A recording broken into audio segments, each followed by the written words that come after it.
அண்டம் முழுதும் ஒன்றினுள் அடக்கம்.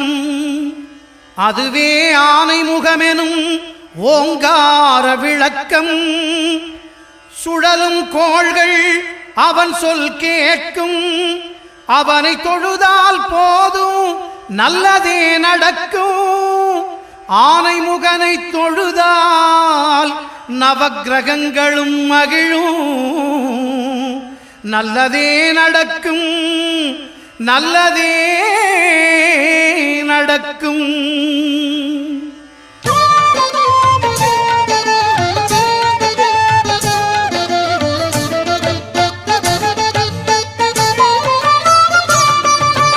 ஒன்பது கோளும் ஒன்றாய் காண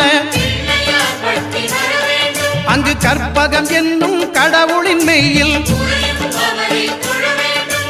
ஒன்பது கோளும் ஒன்றாய் காண அங்கு கற்பகம் என்னும் கடவுளின் மெய்யில். சூரியன் முதல்